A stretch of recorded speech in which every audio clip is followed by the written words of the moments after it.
An official welcome to everybody. We are very excited to have you today with us in our Fireside Chat, talking about pitching social impact startups. Today, our speaker is Thitipattakul. I'm apologize again for my horrible pronunciation. I hope I didn't mess it up too much. She is the Accelerator Manager at Disrupt Technology Ventures StormBreaker.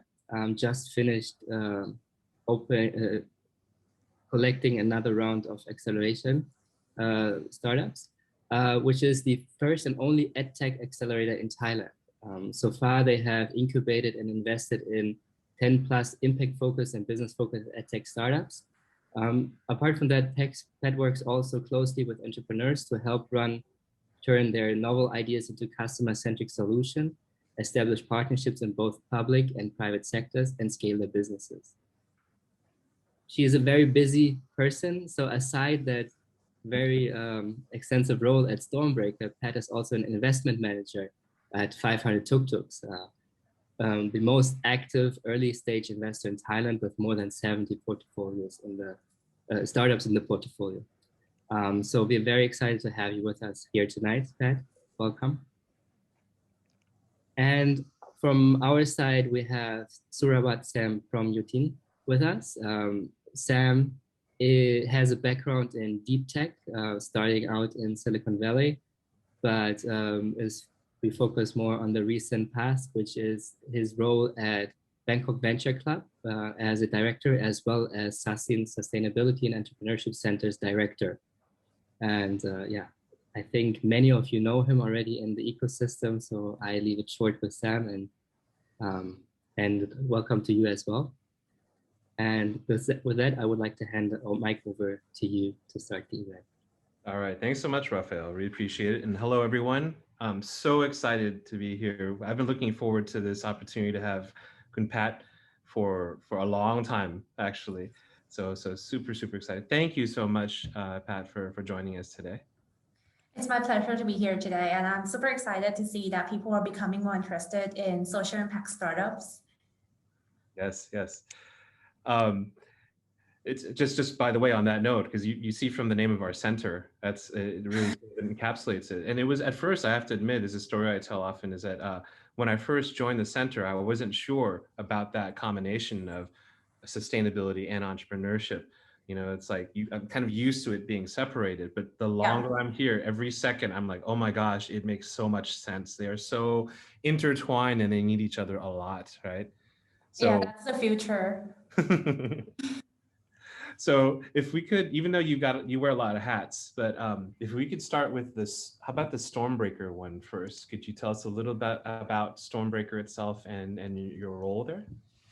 Yeah, so StormBreaker is an EdTech startup support program. So basically we invest in education technology startups. So we look for solutions that can help improve the quality of Thai education, because we see that there are so many educational issues in Thailand, and you know, all startups, they all say that it's hard to find talent. So when we deep dive into that problem, we see that, the reason, you know, in Thailand, like people who are very smart, they tend to get a job abroad. And then there are people who have a lot of potential, but they didn't get good education. So isn't that a pity? So we think that, like, since there are so many startups in the market, how come there are not so many tech startups in Thailand? But when you look at countries like Singapore, Indonesia, or the US, there are so many innovative solutions that help people learn. So we think maybe it's the right time for Thailand to have this kind of solution. That's why we started StormBreaker Venture Fund to incubate a tech startup. So basically anyone who has an idea to solve educational issue with innovation, we are ready to support them. And my role there is to manage the accelerator program. So I did everything from like sourcing startups, advising entrepreneurs, and when they pass into the program, we help them scale the business. We help them connect to the right partners. We help them identify business strategies to help them grow. Because being in an education business, I mean, you work for Sasin, you would know this, that it's kind of hard to balance between impact and business. You help people learn, but you have to make money as well. You can't just you can just like do everything for impact, but you don't have a sustainable model, you don't have money, you have to rely on grant, then you can't grow. So there's a lot of industry specific challenges that we would like to help. Right, right. Actually, one of the things that you just said towards the beginning there, you mentioned the difficulty or the challenge that we have in Thailand in terms of talent.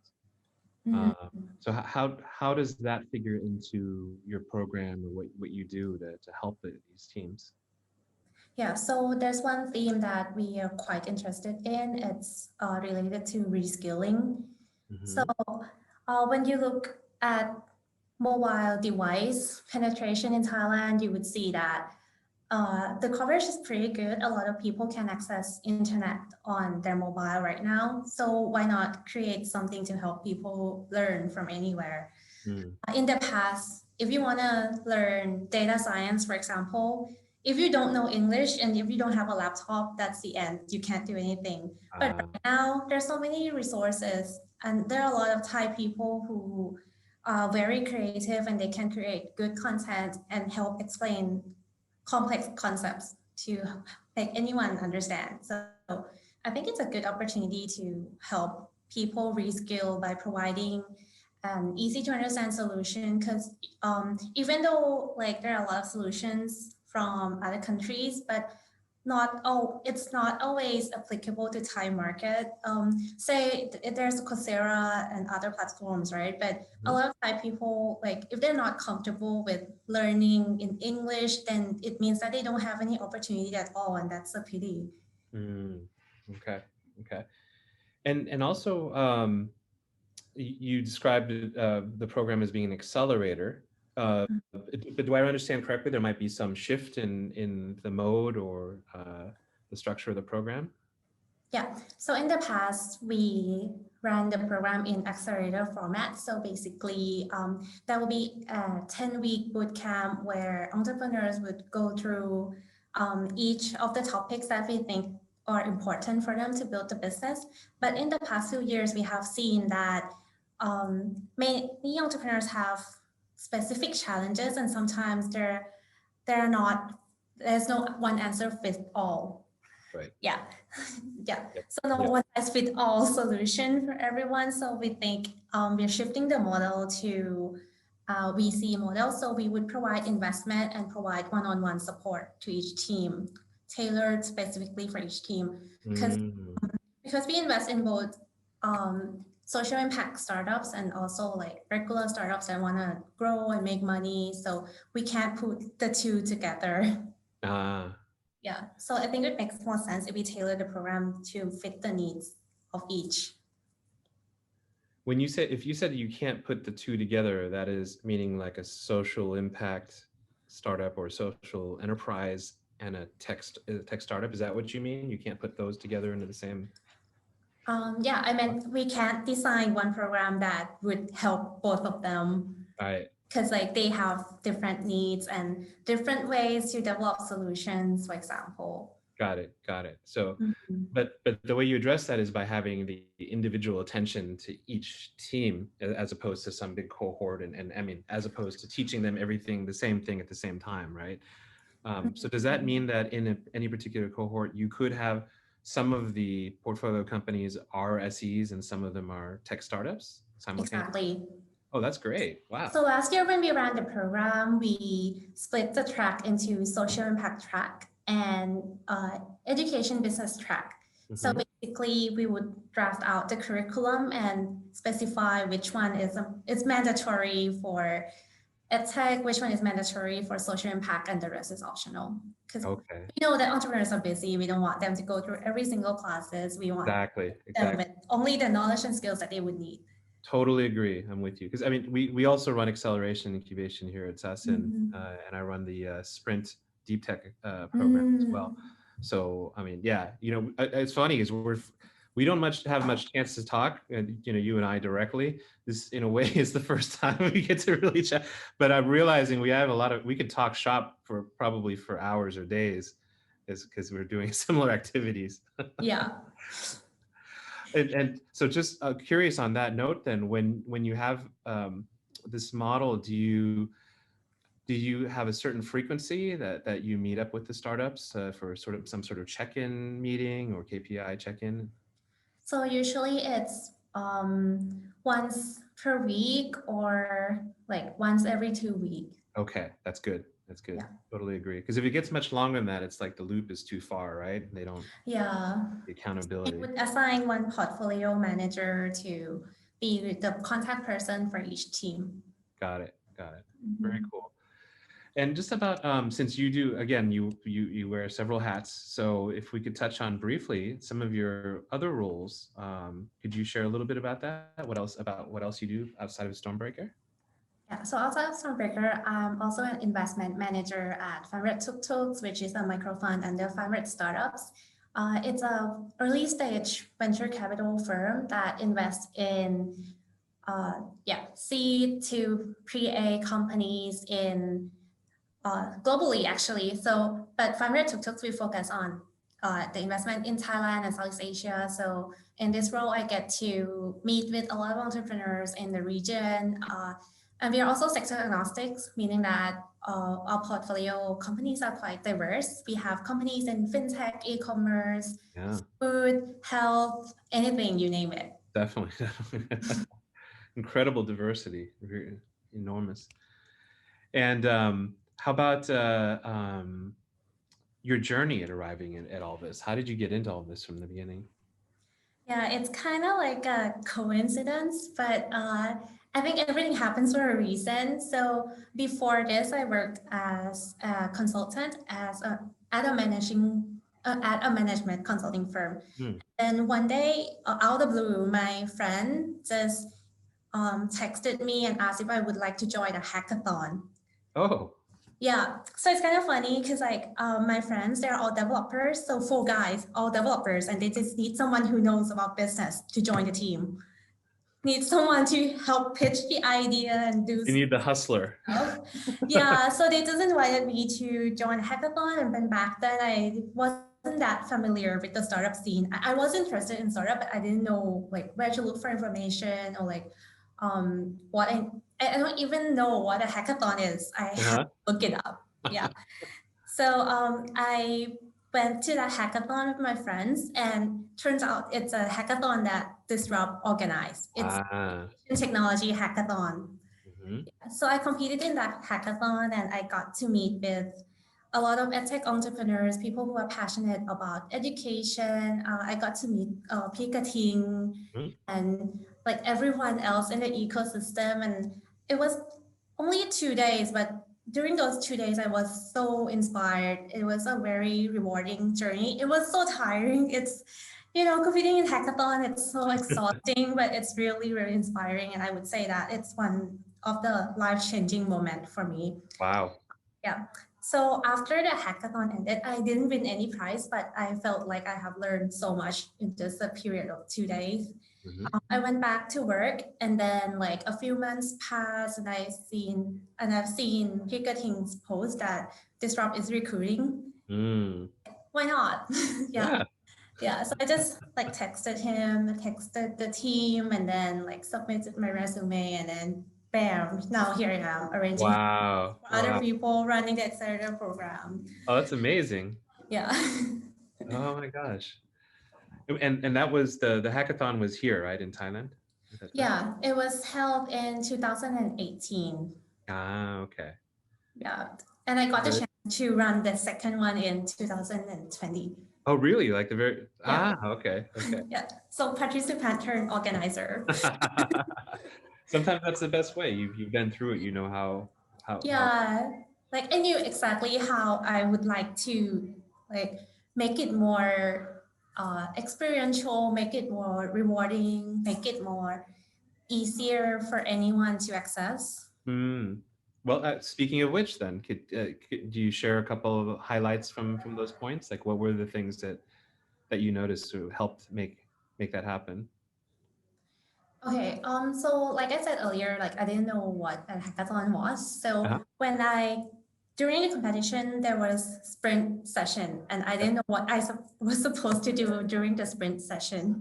Okay. Yeah. So in our second hackathon, I just wrote a guideline for every participant, like informing them what would be the expectation of the judges, what they should prepare, what they should do, informing them that they should do customer validation, because like pitching anything without evidence is not very convincing.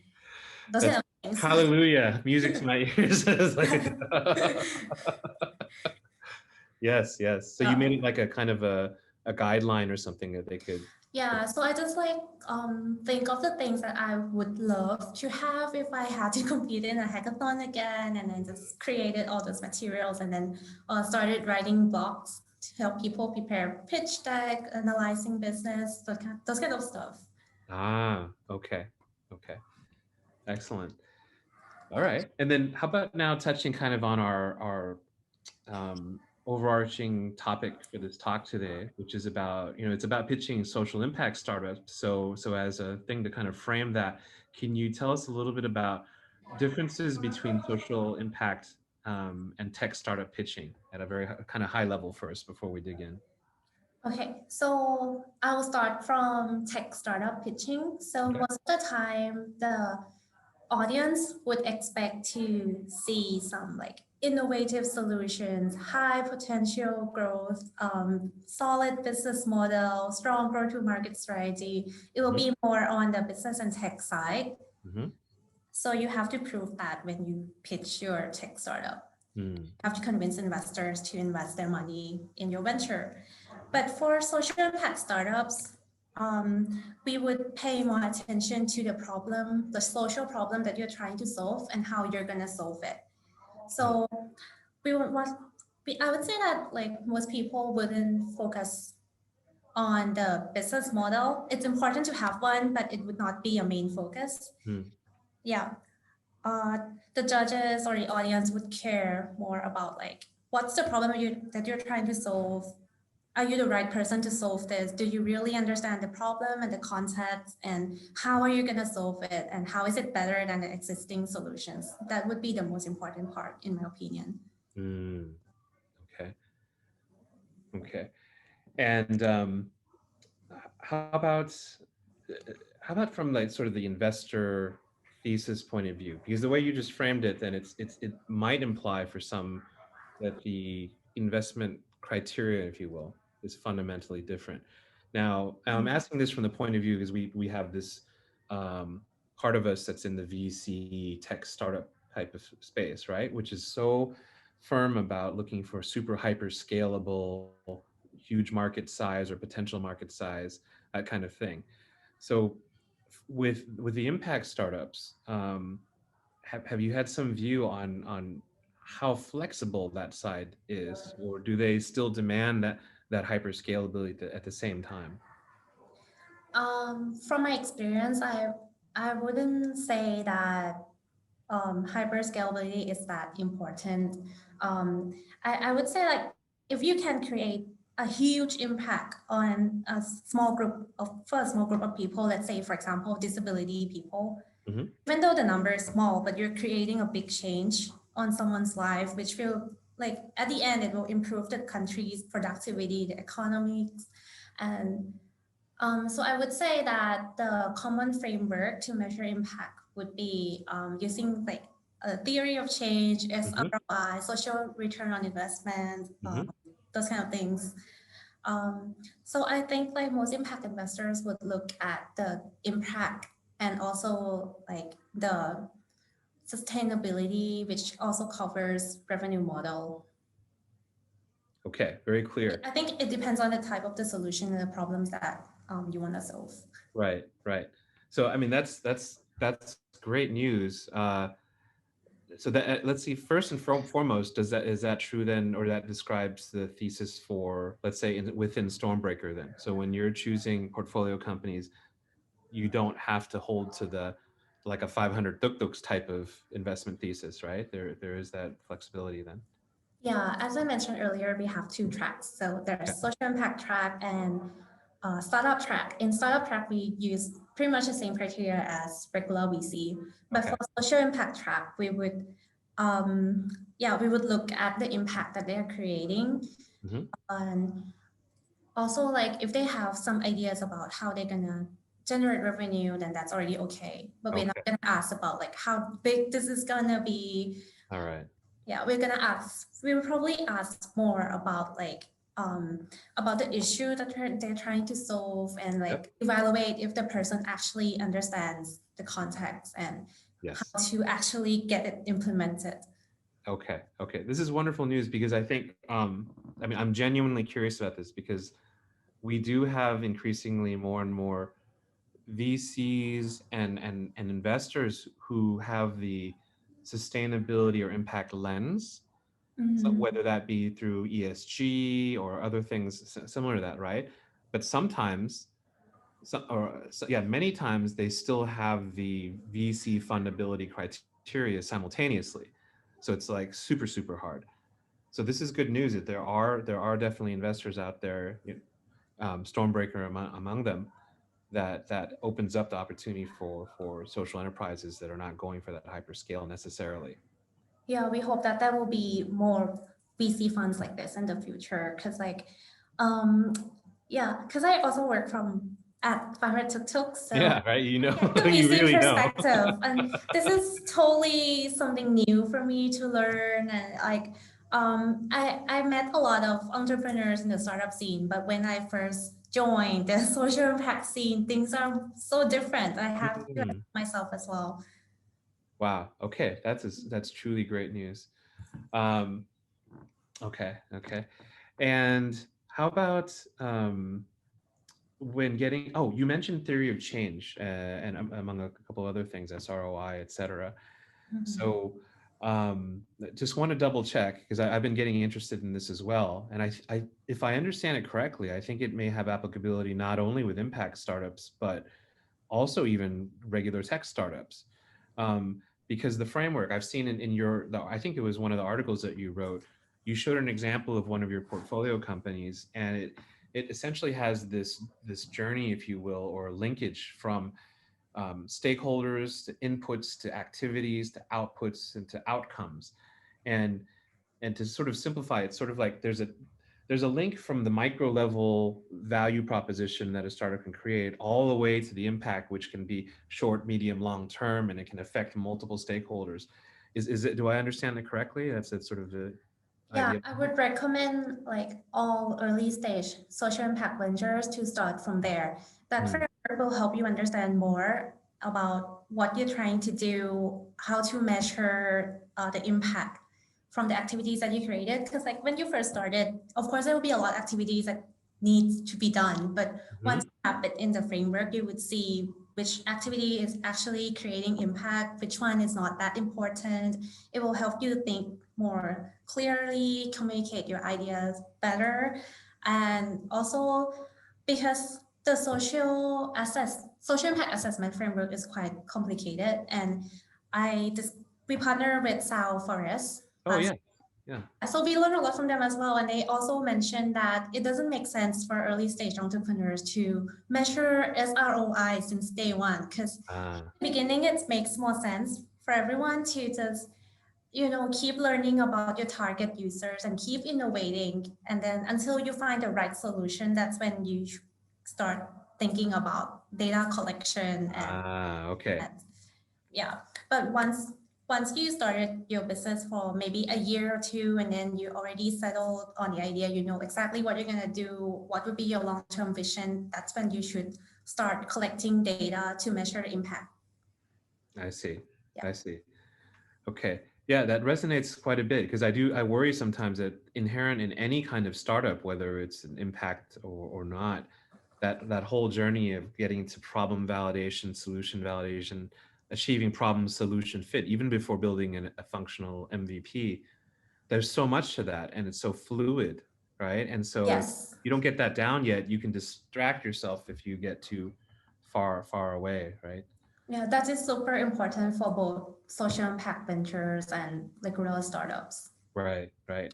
And again, like, so based on what you just confirmed, I think theory of change is not only valuable for an impact startup, but also for a regular a tech startup too, because we hear all the time, right? When someone pitches, they often talk about like the problem and the solution in a very macro context. You know, they talk about solving some large thing at a population level or a very macro level, basically.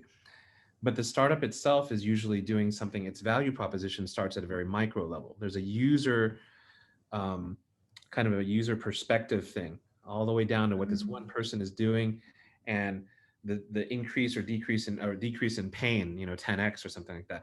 But the thing is, there's a linkage from that to the impact they're making, and if they don't map that out, or they just sort of presume it, it can be wrong, and then they don't make the impact that they think they're making.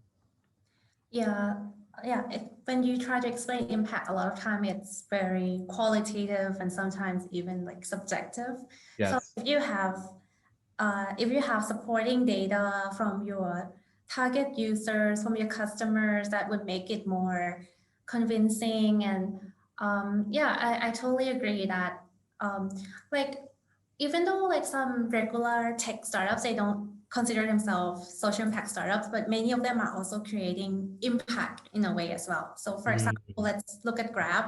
Yep. Of course, it's not a social impact startup, but it's an app that creates jobs for so many people. Yes. Like people who lose jobs during COVID-19 can get extra income to that app. So I would say that they are creating social impact as well. Definitely. Yep. And just curious, so from having had more and more experience seeing impact startup pitches, where do you see the common pitfalls? Where do many of them seem to go wrong? I would say that from my experience, like sometimes people, they want to solve the problem that they don't really understand. Mm-hmm. A lot of time it's assumptions based, which is, because like solving a problem is already hard, but solving a social problem is even harder. Yeah. Sometimes it involves a lot of stakeholders and they never actually get in the ground. They never talk to the stakeholders. So a lot of things that they pitch are kind of like assumption based, which makes it hard for us to believe that it will be viable. Yeah. For example, if we talk about education, say for a kid, if you test your solution with a kid and the kid likes it, it doesn't mean that your business is viable, because like you also have to interview the teacher, the school, parents. A lot of, like many stakeholders are involved in a child learning process. How we measure that this kid is actually performing better at school? It involves a lot of stakeholders, and if you want to measure impact, you gotta talk to people. Yep, definitely. All right. Now, I think in a way you sort of already answered this, but just to go drill down a little bit further, frameworks, metrics. There's an alphabet soup of stuff out there these days, whether it's SROI, SDGs themselves, IRIS, things like these. What is your take on their either the applicability, relevance in this context, in the early stage impact startups? Yeah, for early stage impact startups, I would recommend everyone to kind of like study the framework, but you don't really have to implement it since day one. You should know what it is, and because later stage investor would look at it, because if they're investing a lot of money in it, they would want to see what kind of impact you're creating and like how that translates into value, monetary value, for example. So it's kind of like important. It's kind of important for you to understand what it is, but you don't have to start doing it since day one. At the beginning, you just need to understand your theory of change, which is basically, it's kind of like a one sentence that explains your vision, why you're doing what you're doing, and how is it gonna change something? How is it gonna improve the situation? If your solution doesn't exist, what would happen? If your solution exists, what would be changed? Okay. So that's a basic concept. And once you know what your theory of change is, then you can think about measurement later on. Okay. I think it's good to know early in the days, but it's not that important to start measuring since day one. Because like at the beginning, you're just figuring things out. It doesn't make sense to set up metrics that are not going to matter anymore in the next few months. Yeah, that's true. Okay. So you mentioned this a couple times now. You know, it really resonates strongly, this theory of change. So does that go to the extent where it should essentially be one of the slides in a typical deck then? Like, should it show up in there? Depends, really depends. When pitching social impact startups, I would recommend everyone to leverage personal stories or things that would move people. Instead of pitching, think of it as like a storytelling session, kind of like a TED Talk where you tell people about the problem, how severe it is, and you're like the hero who are trying to change the situation, and how your solution will impact the lives of people, and what would happen. Like I would say a theory of change would kind of like flow into the stories very naturally. Yeah, So it's like make it stories. I think so. You're kind of saying make it more of a natural, an organic thing that appears through the storytelling, through a personal thing, right? Yeah. Okay. And that would typically appear pretty much towards the beginning of a presentation. Like, would you recommend starting with that? I would say like the transition from problem to solution, or maybe after you talk about the solution, then you can talk about that right after. Okay. All right, great. Let's see here. Do you see you say, oh yes, do you see like a different path and fundraising path or journey then for what we're calling social impact ventures versus the tech startups? Yeah, truth to be told, I think it's a lot easier for tech startups to raise funds comparing to social impact startups, because investors that invest in startups, they would expect financial return. And then tech startups, they can scale quickly, they can acquire customers, they can make a lot of money, they show potential. So it makes sense for investors to put money in this kind of ventures. But for social impact startups, sometimes it's quite hard to monetize, or even if you can monetize, the market is not that big. So if the investors are interested in making money, then this would not be the right place for them to put their money on. So I would say that for social impact startups, it's very important for entrepreneurs to look for investors that truly care about the impact, because otherwise it will be conflict. There will be conflict there, of course, because if you want to grow the business, sometimes I think the vision is also quite important. Like some people, they really want to create impact.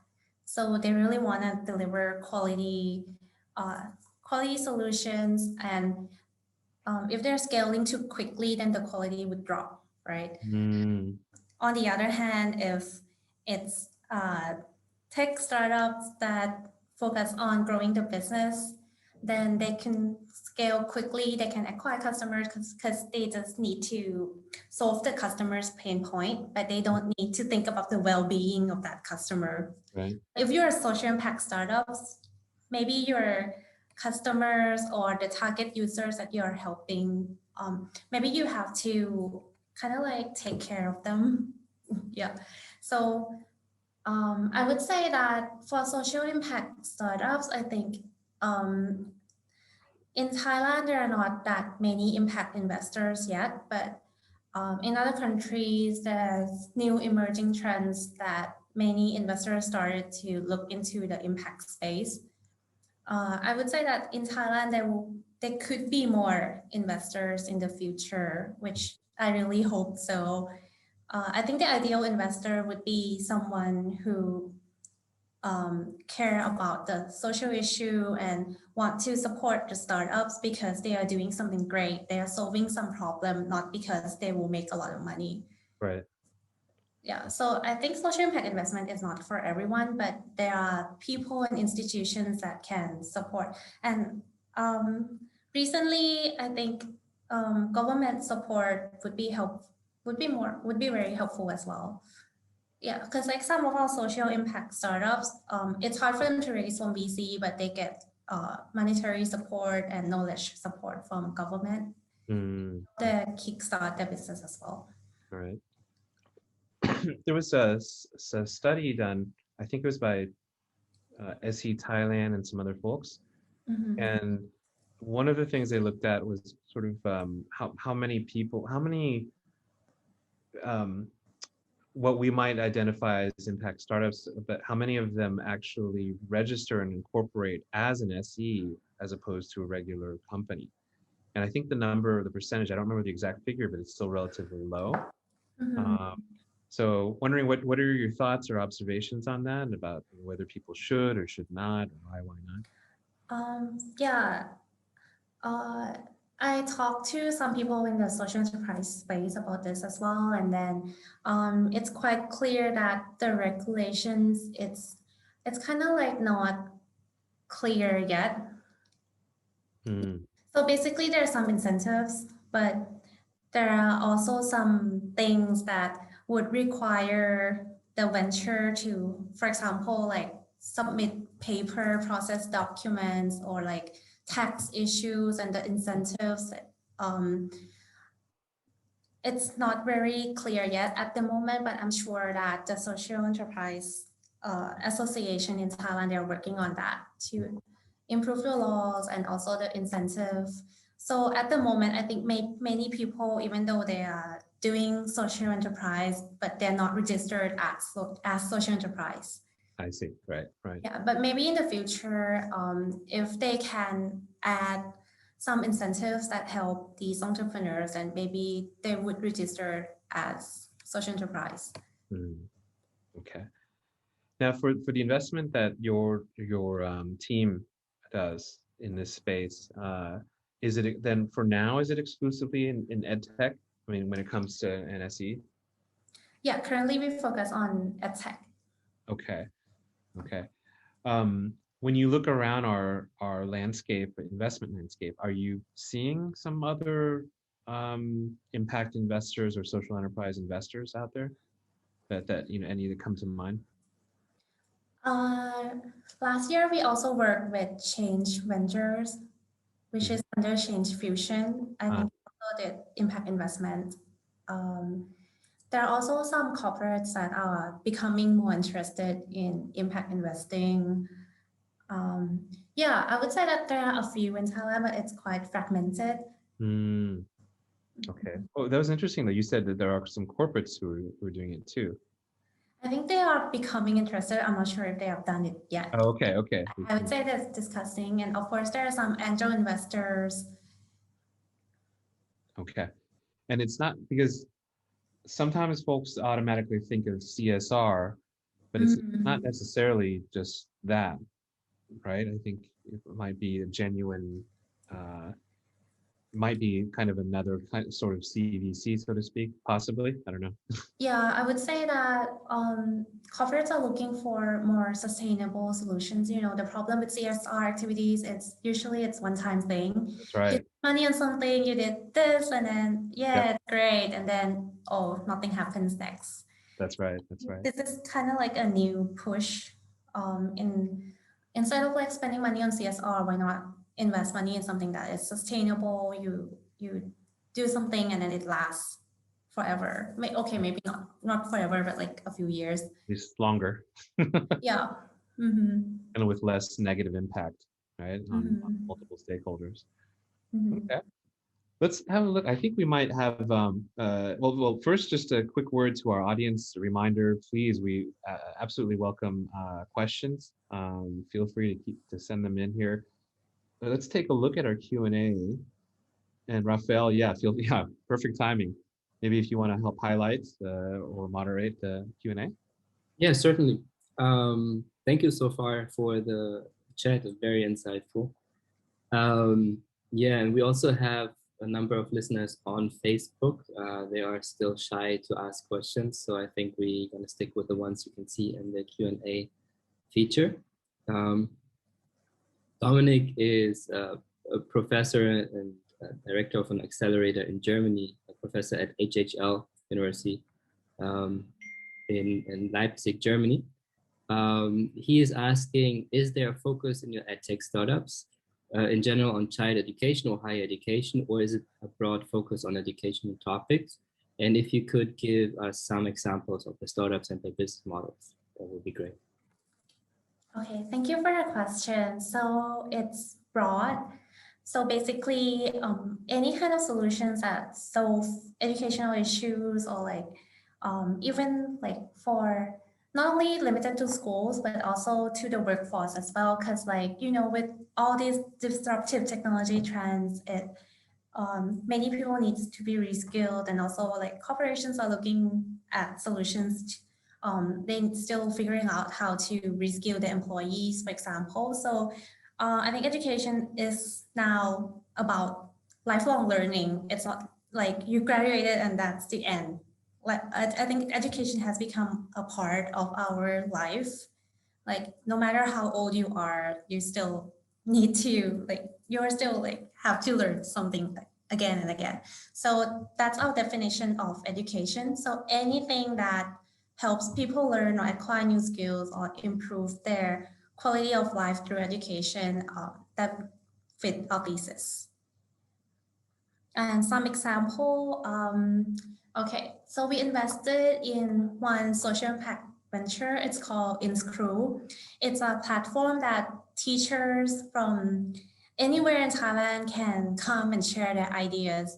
The problem with education is that teachers are very busy with paperwork, and when they teach something in the classroom, they stick to the book and all of the materials that they receive from the government. And you know, sometimes it's not very engaging. The kids are bored and they don't know how to engage with the kids, for example.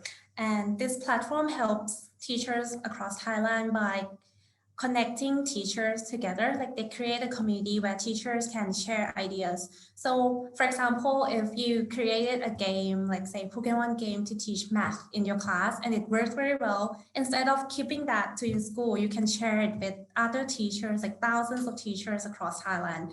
Imagine like if these kind of innovative ideas that are hidden in each classroom got shared nationally, what would happen? So the thesis is that they wanted to improve the quality of education by empowering teachers with innovative ideas, like creating a community of teachers that empower each other and share ideas for find new solutions. Even if like a teacher comes across a problem in their classroom and they find a way to solve it, they can share that with other teachers as well. Because like it's quite likely that other teachers like from another part of the country might face the same problem. So this is like a go-to place for teachers to find solutions, find ideas, ignite their creativity, find inspiration. So as for InScrew, it's like at the beginning, it was tough for them to find business model as well. Because, you know, teachers in Thailand don't get paid much and they don't, because they want to help teachers, it doesn't make sense for them to charge teacher. So what happened is that we work with them and we kind of like learn on the go. We, instead of like forcing them to find business model as soon as possible, we just encourage them to keep building the community, keep growing. So right now they have about 100,000 users. Yeah, I would say 100,000 teachers in the community. And once the community is big, they got approached by corporates, by institutions to help create content for them. There are some corporates that want to target teachers, for example, or like institutions that want to create content and promote it to teachers. So they receive cash from these companies. So all of a sudden, like at the beginning, they didn't know how they would make money. And then like one day, many people just started contacting them and offer like advertising fee. So that's how they discovered their business model. And going forward, I think there are so many possibilities. Very cool, very interesting. If I may follow up with a personal question on that. Sure. I think we've all seen in the past year, given the pandemic, that teaching styles have changed or had to change given the virtual nature. Everybody who has kids had to become a teacher in a way to keep the kids occupied and not bug you the whole day. But I could see that as a big business opportunity for said startup. Did they do any alterations or implement any strategies in regard to that? Or did they see any boost in regard to that? Yeah, like for InScrew, for example, during COVID-19, they created a content series around like how to manage online classroom, how to use Google Meet, how to use Google Classroom, how to interact with parents online, and those content received very positive feedback because like during the pandemic, the schools are closed, the teacher, they never used Zoom before, for example, they didn't know what to do. And then when they go to InScrew, they can find answers to everything. They find guidelines on how to deliver online lessons, and that helped them transition very well. And in like what I have seen in other edtech companies as well, during COVID-19, a lot of our edtech companies have gained a lot of new users. I would say that some of them even like tripled or doubled their growth within just a few months. Great. Thank you so much. We have another question from Sander. He asked, he or she, I'm not quite sure, Sander in Europe is a name, you can go either way. So Sander asked, how familiar are social entrepreneurs with the theory of change and the SRI you mentioned? Do they pitch to you with this already understood, or is this knowledge still lacking amongst the entrepreneurs? I would say it's still lacking. A lot of experienced entrepreneurs, they know the framework very well, and when they contact us, they would already have in mind what they want to do, and then they will start talking about SROI and stuff. But most of the entrepreneurs that we work with are early stage, and they're not that familiar with theory of change or the framework. But we don't think it's a problem because so what happened is that we just include a session in our bootcamp to introduce these concepts to them and work with them to define their theory of change. So I would say that it's still lacking, but it's something that can be worked upon. Great. I think the next question is a little bit more towards the investment side. It's about how do you assess whether a social enterprise has understood the root causes of a social and environmental issue? Do you withhold investments for startups that are tackling symptoms rather than causes, even though the solution might be very innovative? Wow. Wow, that's tough. Okay. So most of the time, we would interview the founder and ask what they have done, like how well they understand. So basically, like instead of like looking for real answers, we kind of like assess their thought process, assess the logic, like how they arrive at that conclusion. So that's one way that we use, and we also engage with our experts in the network because, of course, we don't know everything. So many times we would invite experts who have experience or expertise in that particular field to join the session, and we would ask for their feedback afterwards. So most of the time, it's more about the rationale and the working process behind the solution.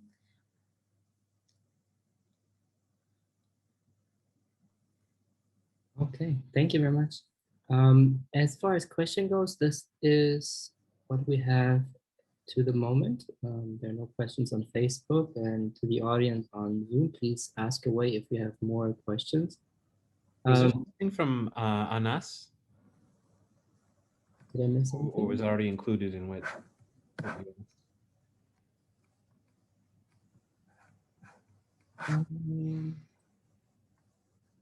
So Anas asked, social enterprise appears to be a certified-based system rather than a legal entity in its own right, with the equivocal benefits. Yes, the lack of clear incentives.